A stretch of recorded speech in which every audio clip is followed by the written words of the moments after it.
લોકસભા ચૂંટણીમાં શાંતિ અને સુલેહ ભંગ નહીં થાય એ માટે સુરત પોલીસ એક્શનમાં આવી છે અને શહેરમાં ભૂતકાળમાં વિવિધ ગુનામાં ઝડપાયેલા રીઢા ગુનેગારો વિરુદ્ધ પાસાની કાર્યવાહી શરૂ કરી છે, જેમાં 17 જેટલા આરોપીને પાસા હેઠળ ઝડપી પાડીને ગુજરાતની જુદી જુદી જેલ હવાલે કરાયા છે।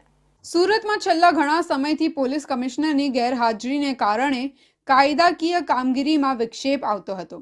ખાસ કરીને ગુનાહિત કૃત્યો સાથે ઝડપાયેલા આરોપીઓ સામે કાયદેસરની કાર્યવાહી પણ ઝડપથી થતી ન હતી। પોલીસ કમિશનર અનુપમસિંહ ગેહલોતે ચાર્જ સંભાળતાની સાથે કાર્યવાહી શરૂ કરી છે। ત્યારે હાલ સુરતમાં વિવિધ ગુનામાં આરોપીઓને પોલીસ કમિશનર દ્વારા પાસા કરાયા છે।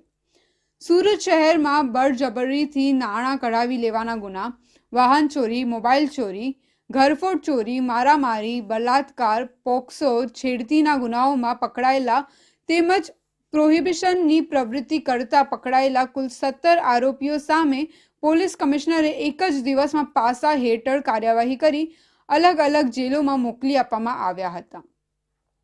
છેલ્લા ઘણા સમયથી પાસા કરવાની કાર્યવાહી પોલીસ કમિશનરની ગેરહાજરીમાં બંધ થઈ ગઈ હતી।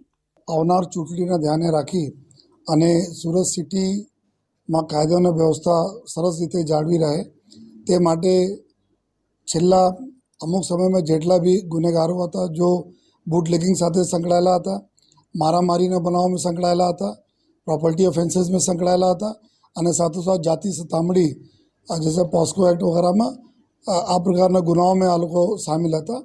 તો એવા કુલ 17 જેટલા ગુનેગારો ઉપર જો પાસાના કાર્યવાહી કરવામાં આવી છે અને આ અલગ અલગ જો રાજ્યોના અલગ અલગ જેલોમાં એના મોકલવામાં તજવીજ ચાલુ છે અને સાથોસાથ કુલ 25 જેટલા ગુનેગારો છે જેના તડીપારની પ્રક્રિયા ચાલુ કરવામાં આવી છે, જેના બી ટૂંક સમયમાં એના ઉપર બી નિર્ણય જો લાગતા વળગતા જો એસીપી એના તડીપાર ચલાવી રહ્યા છે એના ઉપર બી કાર્યવાહી થશે।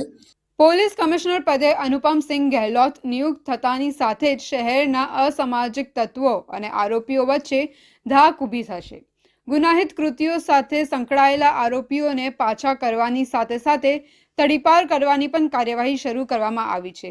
કુલ 25 આરોપી સામે તડીપારની કાર્યવાહી શરૂ કરવામાં આવી છે। કાયદો અને વ્યવસ્થા જળવાય તે માટે પોલીસ કમિશનર દ્વારા પગલાં લેવાના શરૂ કરાયા છે।